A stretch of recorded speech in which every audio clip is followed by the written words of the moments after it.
देखिए साइंस में यानी कि विज्ञान में जो हमारा आज का टॉपिक है वो है फिजिक्स का, यानी कि भौतिक विज्ञान। क्लास 10th का चैप्टर है, अदर क्लास में भी मिलेगा मिलता जुलता, लेकिन 10th में चैप्टर है इसका नाम है विद्युत। विद्युत यानी कि इलेक्ट्रिसिटी। देखिए विद्युत के बारे में इस टॉपिक में हमें क्या क्या पढ़ना है ना, तो बहुत सी चीजें हैं। और एक चीज ध्यान रखना है कि जो भी हम परिभाषा पढ़ेंगे, ठीक है, बोर्ड एग्जाम के लिए खास करके ध्यान दें कि विद्युत की परिभाषा है, विभव की परिभाषा है, ठीक है, और परिभाषा के साथ साथ उनके हमें मात्रक पढ़ने हैं। परिभाषा और क्या पढ़ना है? मात्रक पढ़ना है। जैसे विद्युत धारा तो पढ़ लेंगे, विद्युत धारा यानी कि इलेक्ट्रिक करंट, और इलेक्ट्रिक करंट का जो सिंबल होता है आई होता है, और मात्रक क्या होती है? एम्पियर, ठीक है ना। तो इसी तरह से पहले हम परिभाषा समझेंगे, फिर उसके क्या सिंबल यूज होता है, और फिर क्या उसका मात्रक यूज होता है ना। तो और इसमें कई चीजें आती है, जैसे विद्युत धारा के लिए सबसे पहले आप देखिए विद्युत धारा की परिभाषा क्या है। तो विद्युत धारा की परिभाषा हम यहाँ पे लिख रहे हैं कि किसी चालक में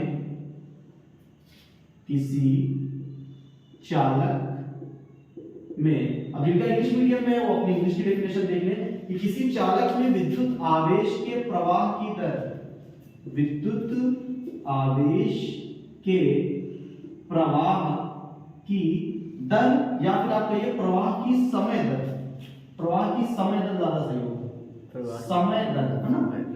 तो क्या कहते हैं? विद्युत धारा कहते हैं। फिर से देखिए विद्युत चालक में, किसी भी चालक में, किसी चालक का मतलब क्या है? विद्युत चालक का मतलब होता है कंडक्टर, जो कंडक्ट करे, जिसमें इलेक्ट्रॉन आसानी से मूव कर सके, चल सके। और कंडक्टर में क्या होता है? कुछ गुड कंडक्टर होते हैं और बैड कंडक्टर होते हैं। जो गुड कंडक्टर होते हैं उन्हें कहते हैं सुचालक, और जो बैड कंडक्टर होते हैं उन्हें कुचालक। सुचालक क्या होते हैं? जिनमें विद्युत धारा प्रवाहित हो सकती है, जैसे कि सभी धातुएं, है ना, लोहा, तांबा और क्या है, सोना, चांदी, कॉपर, है ना। इनमें क्या है? इलेक्ट्रिसिटी आसानी से जा सकती है ना। लोहे का वायर है, उसमें करंट जाएगा, चलिए। गोल्ड है जाएगा, कॉपर है जाएगा, उसकी मेल्टिंग पॉइंट पे डिपेंड करता है ना। और कुछ अलग है, जैसे प्लास्टिक हो गया, या पेपर हो गया, है ना, लकड़ी हो गई, सूखी लकड़ी हो गई, ये चीजें कुछ अलग है। लेकिन हम यहाँ चालक की बात कर रहे हैं जिसमें करंट जा सकता है, इलेक्ट्रॉन मूव कर सकते हैं। तो किसी चालक में जब विद्युत आवेश क्या है? यानी विद्युत इंग्लिश में चार्ज कहते हैं, चार्ज, इसे क्यू से डिनोट करते हैं, ठीक है। आवेश के प्रवाह की समय दर को, आवेश का जो प्रवाह है उसकी समय दर को क्या कहते हैं? विद्युत धारा। अगर हम फॉर्मूला लिख दें तो I बराबर हो जाएगा Q अपॉन T। I बराबर फॉर्मूला क्या हो जाएगा? Q upon T। I का मतलब विद्युत धारा, Q का मतलब आवेश, इंग्लिश में कहते हैं चार्ज, और अपॉन में क्या है? वही समय दर, यानी कि टाइम। तो I बराबर Q अपॉन T, फॉर्मूला क्या बन गया? I बराबर Q अपॉन T। अगर हम इस हिसाब से इसका मात्रक लिखेंगे तो आवेश का मात्रक होता है कूलाम, और T यानी समय का मात्रक होता है सेकंड, कूलाम प्रति सेकंड। ये मात्रक भी है, या और क्या लिखते हैं विद्युत धारा का मात्रक? एम्पियर भी सही है, और कूलाम प्रति सेकंड भी सही है। समझ गए इतना ना? yes, कि विद्युत धारा क्या है? किसी चालक में विद्युत आवेश के प्रवाह की समय दर को विद्युत धारा कहते हैं। और चालक हमने बता दिया, सुचालक क्या है, कुचालक क्या है। अब देखिए सुचालक में जैसे मान के चलिए कि ये एक दो हमारे पास रॉड है, ठीक है, एक ये लोहे की है, किसकी है? लोहे की, आयरन की ना, लोहे की, और एक ये जो है वुड है, लकड़ी। इस हिस्से को क्या है? दोनों के इन हिस्सों को हम गर्म कर रहे हैं, ठीक है। दोनों जगह आग जला दी ऐसे। ये हिस्सा कहां तक गर्म होगा? आयरन का लोहे पूरा, ये पूरा हिस्सा गर्म हो जाएगा। ये जितना जलेगा उतना ही गर्म रहेगा। रीजन क्या है? जो हीट है पास हो रही है, जो इलेक्ट्रॉन है मूव कर रहा है। तो मेटल में इलेक्ट्रॉन मूव कर सकते हैं ना, एक के दूसरे के जा सकते हैं। इसीलिए तो करंट किसमें जाता है? लोहे में चांदी में, तांबे में, जितनी भी धातुएं हैं इनमें जाएगा, पानी में पहुंचता है, लेकिन पानी तो धातु है नहीं। वैसे इसमें लकड़ी में क्या है, लकड़ी में इलेक्ट्रॉन मूव नहीं कर सकते, जहां तक हीट होगी वहां तक होगा। लेकिन अगर हरी पहली बात लकड़ी से जला नहीं सकते, लेकिन ऐसे है ना लिविंग प्लांट है तो उसमें करंट फ्लो हो जाएगा, लिविंग प्लांट है, हरा पौधा है उसमें।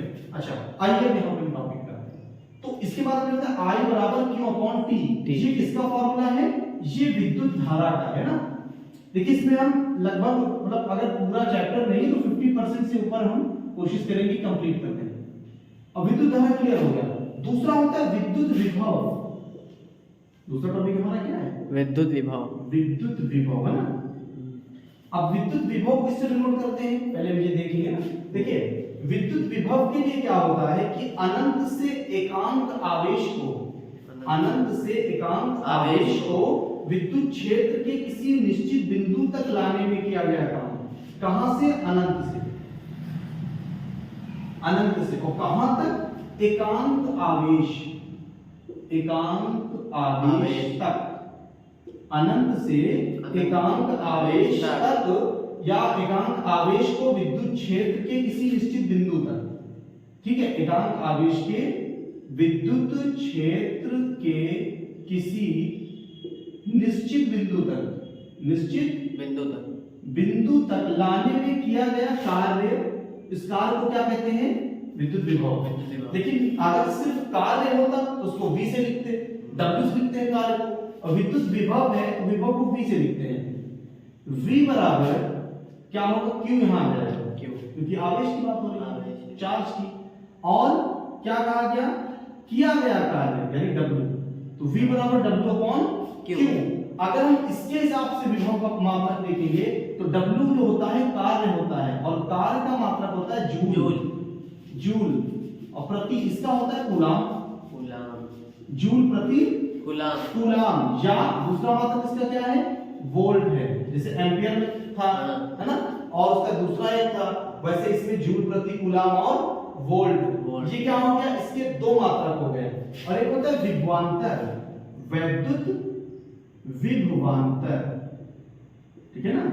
वैद्युत विभवांतर के लिए क्या होता है, किसी धारावाही विद्युत परिपथ में दो बिंदुओं के बीच, फिर सुनिए, किसी धारावाही परिपथ में दो बिंदुओं के बीच, है ना, धारावाही परिपथ है, दो बिंदुओं के बीच एकांश आवेश को, कौन सा आवेश, यही एकांश आवेश।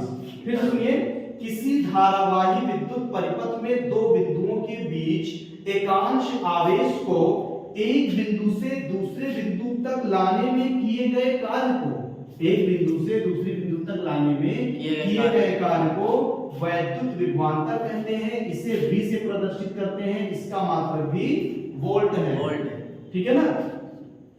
अब विभवांतर और विद्युत धारा में संबंध क्या है, इसको आप समझिए। देखिए विभवांतर और विद्युत धारा में संबंध ये होता है कि V अपॉन I होता है, V अपॉन I। चालक के विभवांतर एवं उसमें बहने वाली धारा सदैव क्या होती है, अनुपात में नियत रहती है, यानी ऐसे V प्रोपोर्शनल I, V अनुपात I है ना, V रेशियो I है तो V अपॉन I लिखा जा सकता है। अभी ये कहां क्लियर होगा, इसको हम यहां पे लिख लेते हैं ओम का नियम, ओम के नियम है ना, ओम का नियम में हम ये बात दोबारा बताएंगे ना वहां पे।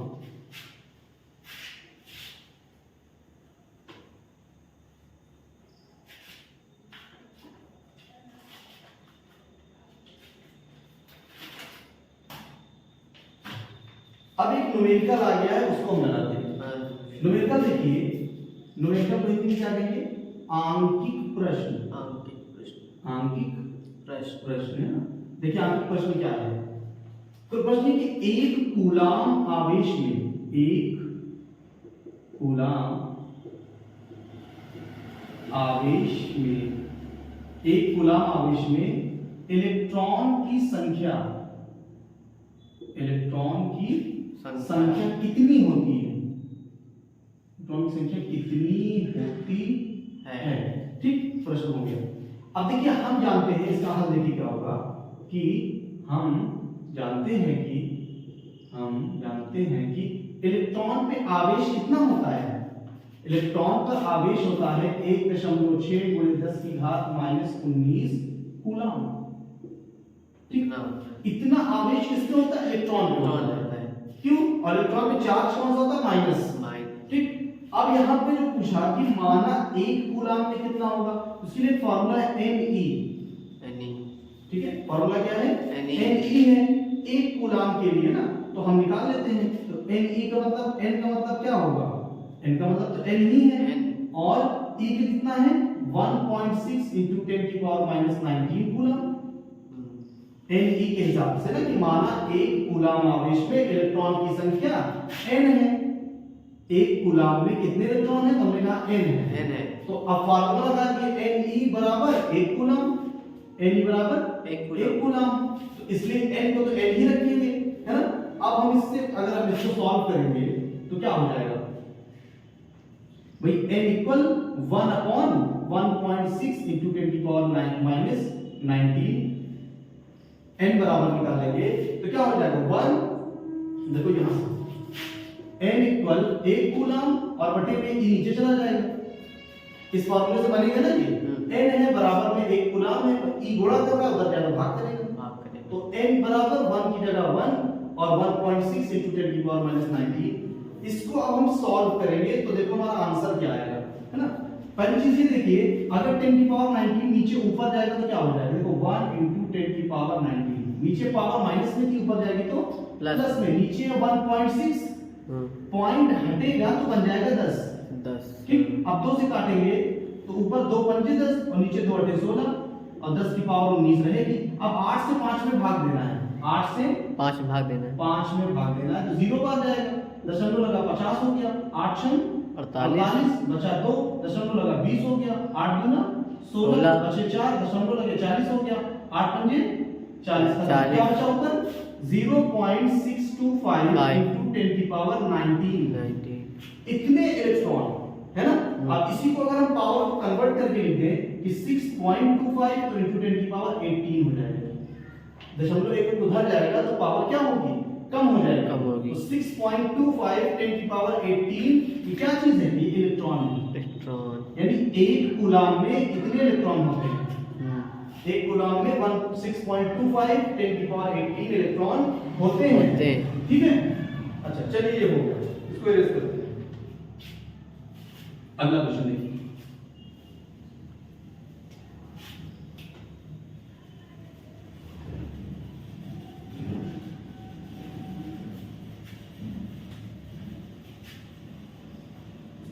अगला क्वेश्चन है कि एक चालक पर सामान्य अवस्था से 5 इलेक्ट्रॉन अधिक हैं, चालक पर आवेश की मात्रा बताइए। क्वेश्चन ये कि एक चालक पर सामान्य अवस्था से, एक चालक पर सामान्य अवस्था से 5 इलेक्ट्रॉन अधिक हैं। ठीक है जी। सामान्य अवस्था से 5 इलेक्ट्रॉन अधिक हैं, तो हमें बताना क्या है? चालक पर आवेश की मात्रा ये बतानी। ये भी न्यूमेरिकल हुआ ना, तो इसका हल देखिए। सबसे पहले हमें ये समझना है कि इसमें इलेक्ट्रॉन की संख्या दी है। इससे पहले वाले इलेक्ट्रॉन की संख्या निकालनी थी, कितने इलेक्ट्रॉन है, तो आया 6.25 10⁻18। इसमें दिया है कि 5 इलेक्ट्रॉन है, तो बराबर 5 हो गया। इसमें कूलाम बताना है, यानी Q कितना है ये हमको बताना है, आवेश की मात्रा कितनी है। ठीक है, और इलेक्ट्रॉन वही होगा 1.6 10⁻⁻19 इक्वल 1.6 × 10⁻⁻19 कूलाम। ये हो गया। अब आइए हम इसमें Q निकालते हैं। तो फार्मूला देख लीजिए, Q equal N × E। Formula अभी इससे पहले जो लगा था ना कि Ne इक्वल 1C, ये क्या थे? Q ही तो है, N इक्वल Q, ये फार्मूला तो यूज हुआ। तो यहाँ पे देखिए क्या बात है, ठीक, Q इक्वल Ne, तो Q इक्वल N कितना है? N है 5 और E कितना है? 1.6 10⁻19। तो 1.6 को 5 से गुणा करेंगे, 16 पंजे 80, 16 की पॉइंट है तो पॉइंट वापस लगाएंगे 10⁻⁻19। और ये क्यों है? यानी कूलाम, तो कूलाम आ जाएगा। कितने कूलाम होगा? कितने कूलाम होगा उसके अंदर, है ना। ये इसका क्या है? आंसर है। तो 2 न्यूमेरिकल है, और इसके बाद जो न्यूमेरिकल है पहले उसके में टॉपिक पढ़ने पड़ेंगे, तब न्यूमेरिकल लगाएंगे ना। अब इसमें पूछ लिया प्रतिरोध क्या है ना, या विद्युत शक्ति क्या है। तो पहले हम शक्ति बताते हैं, फिर प्रतिरोध बाद में बताएंगे। क्योंकि प्रतिरोध के लिए हमें ओम का नियम पढ़ना पड़ेगा ना। यस। देखिए विद्युत शक्ति क्या है? विद्युत शक्ति यानी कि इलेक्ट्रिक पावर। इसको किससे इंडिकेट करते हैं? पी से ना। देखो किसी विद्युत परिपथ में विद्युत ऊर्जा में व्यय होने की समय दर को अगर हम फार्मूले से समझाएंगे ज्यादा समझ में आएगा। P = W/T। इसका फार्मूला होता है P का मतलब शक्ति, W का मतलब कार्य, T का मतलब समय। यानी इसका मतलब क्या है कि T सेकेंड में W जूल द्वारा कुछ व्यय हुआ है, कुछ ऊर्जा व्यय हुई है ना। तो किसी विद्युत परिपथ में विद्युत ऊर्जा के व्यय होने की समय दर को विद्युत शक्ति कहते हैं। फिर से किसी विद्युत परिपथ में विद्युत ऊर्जा के व्यय होने की समय दर, किसके व्यय होने की? विद्युत ऊर्जा के, है ना, व्यय होने की समय दर, तो चाहते हैं कि कम से कम में आप याद करें ना। विद्युत ऊर्जा के व्यय होने की समय दर, व्यय खर्चा होना। विद्युत ऊर्जा है इलेक्ट्रिकल एनर्जी, इसको कितने समय में कितना खर्च हो रहा है ना। तो उसी को क्या कहते हैं? उसी को पावर कहते हैं। ठीक है, कितने वॉट खर्च हो रहा है। पावर का यूनिट क्या है? वॉट। इसका मतलब क्या है ना? 5 वॉट का वॉट, 10 वॉट का वॉट बोलते हैं, 100 वॉट का वॉट होता है। हाँ, उसी को कहते हैं। वोल्ट अलग है, वॉट अलग है। वोल्ट विभवांतर के लिए था, है ना, और ये किसके लिए? पावर के लिए। तो फॉर्मूला क्या बन गया? P = W/T। और अगर हम V और I के हिसाब से देखें तो P इक्वल क्या बन जाएगा? देखो W की एक वैल्यू VIT भी होता है, W = VIT भी होता है। इसके हिसाब से करेंगे तो P = W की जगह ये आ जाएगा VIT। कैसे आया समझ में आया? W बराबर होता है VIT, तो P = W, तो W की जगह VIT और अपॉन में VT, तो T से T कैसे, तो P = VI। फार्मूला एक और बन गया, बना ना। P बराबर क्या बन गया? VI। एक फार्मूला और देख लीजिए, W बराबर और क्या होता है? W बराबर होता है I2RT। I2RT। अगर हम इसको रखेंगे P बराबर I2RT और बटे में फिर से T, तो अब क्या आ जाएगा? P बराबर I2R। अब ये R नई चीज आ गई ना। R नई चीज है। R है क्या? R है विद्युत प्रतिरोध। विद्युत प्रतिरोध का मतलब होता है जो धारा के प्रवाह का विरोध करता हो, यानी अवरोध उत्पन्न करता हो ना। धारा के प्रवाह में जो अवरोध, जिसके कारण उसमें विरोध होता है, उसी को कहते हैं। और R बराबर होता है V/I। R बराबर V/I। V का मतलब विभव और I का मतलब विद्युत धारा। तो P के कई फार्मूले हो गए। P = W/T, P = VI, P = I2/R। अभी P के फार्मूले कुछ बचे हुए हैं, उनको भी हम लिख देते हैं, है ना। विद्युत ऊर्जा के व्यय होने की समय दर को विद्युत शक्ति कहते हैं। याद रखिएगा, बार-बार दोहराते रहिएगा। अब इसमें एक आ गया कि W बराबर एक और फार्मूला होता है। W बराबर होता है V²T/R से। इससे करेंगे तो क्या होगा? W तो P बराबर फिर कर लेते हैं, और W की जगह ये रखेंगे V²T/R, इसके अपॉन में और T, है ना। V²T अपॉन में R तो वही है, और इसके डिवाइड में T है ना। ऐसे है, अगर हम इसको गुणा कर देंगे तो क्या हो जाएगा? 1/T हो जाएगा, फिर वही है ना, वही तो होगा। क्या हो जाएगा? 1/T। हम क्लियर करने के लिए लिख रहे हैं इस तरह। तो T से T क्या होगा? कैंसिल, यही कर सकता था। तो क्या बन जाएगा? V²/R। P बराबर V²/R। तो P के कई फार्मूले हो गए ना, P के अलग-अलग कई सूत्र हो गए कि P कहां-कहां यूज होता है। और एक P की तरह ऐसे निशान बनता है, इसको कहते हैं रो। ये विशिष्ट प्रतिरोध के लिए यूज होगा। टॉपिक आने पर ही बताया जाएगा ना, पहले से बताया जाएगा, बड़ी कंफ्यूजन होगी ये क्या है। आइए क्वेश्चन हम सॉल्व कर लेते हैं ना, देखते हैं है क्या। बहुत इंपॉर्टेंट क्वेश्चन है, बहुत ध्यान समझिए।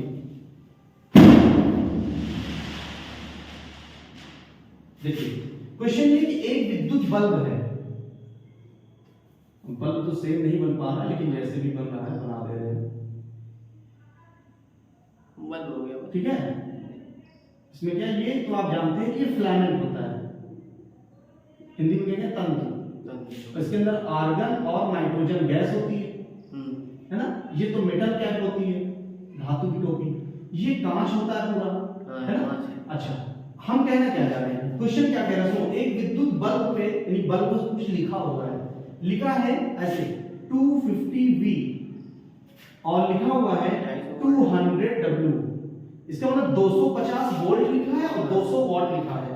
इसे 250 वोल्ट के मेंस से जोड़ने पर, अगर इसको हम 250 वोल्ट के मेंस से जोड़ दें, जो मेंस की लाइन होती है उससे जोड़ देंगे, बल्ब में कितनी धारा प्रवाहित होगी, अधिकतम कितनी धारा बहेगी, हमें क्या बताना है, अधिकतम धारा, अधिकतम धारा बताना है।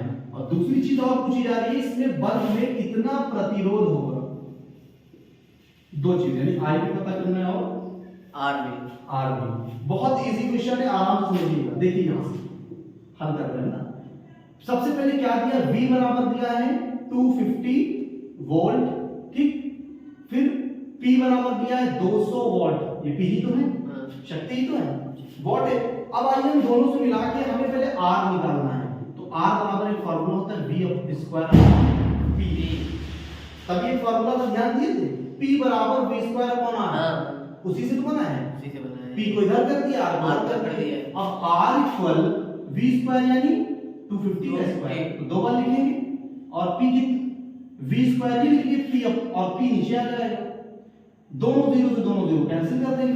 25 का 25 से गुणा कर लेंगे, तो 25 का 25 से गुणा करने से अच्छा हमारी टेक्निक 25 का स्क्वायर, 5 का स्क्वायर 25, 2 3 6, 625 का 2 से भाग करेंगे कितना आएगा, 625 का 2 से भाग करने पे 625 का आधा, 625 का आधा तो 600 का आधा 300, ठीक।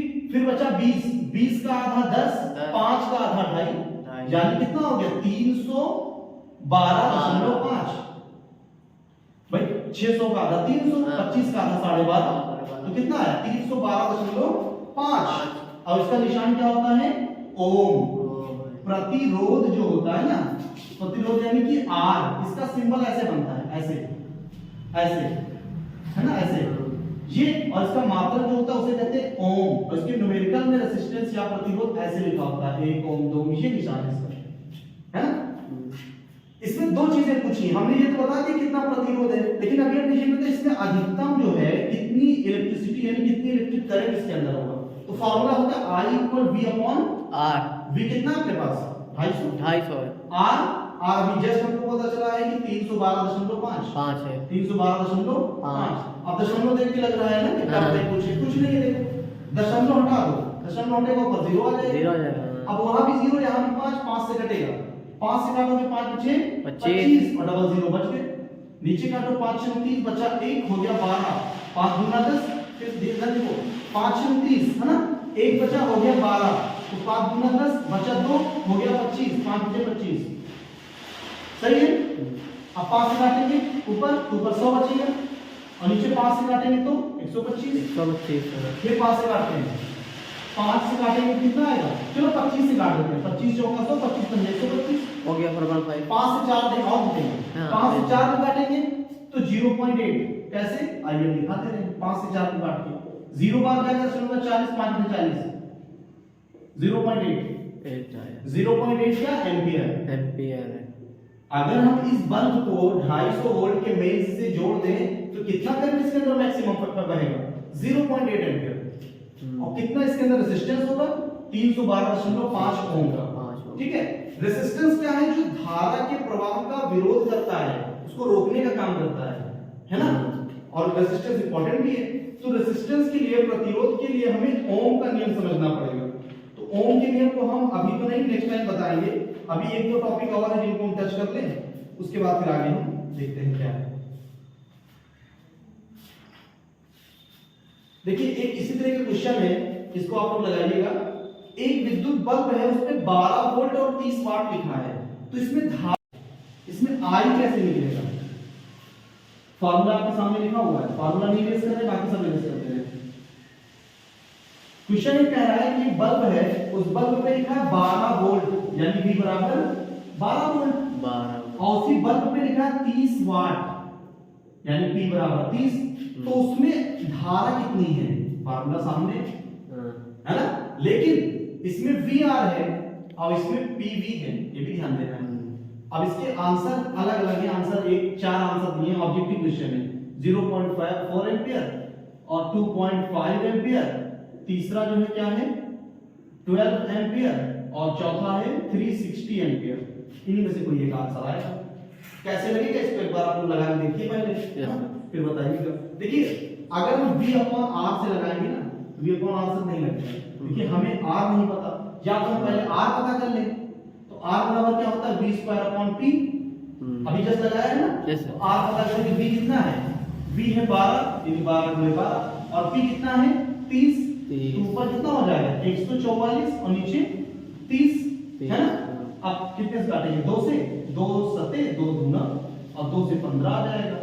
अब 3 से काट दे रहे हैं, 3 पछे 15 और 3 से ऊपर काटेंगे 24 या 72। अब 5 से 24 में भाग देंगे, देख लेते हैं। 5 चौक 20 बचा 4 दशमलव लगा 40, 5 में 40 सही काटा है। 5 चौक 20 20 आया, बचा 4 5 सही है ना, सही।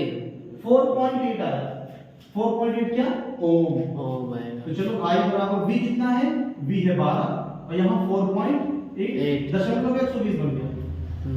48 कर लो, काट लेते हैं 12 से, 12 दशमलव 120, 12 चौक 48, 4 से 10 का बन कितना आएगा 2.5 आएगा, बहुत जाएगा है ना भाई, 2.5 पे 4 दोनों बाटों में 2.5 आएगा। कैसे आएगा आप देखो डिवाइड करके, ये वाला ऑप्शन हमारा सही हो गया है ना।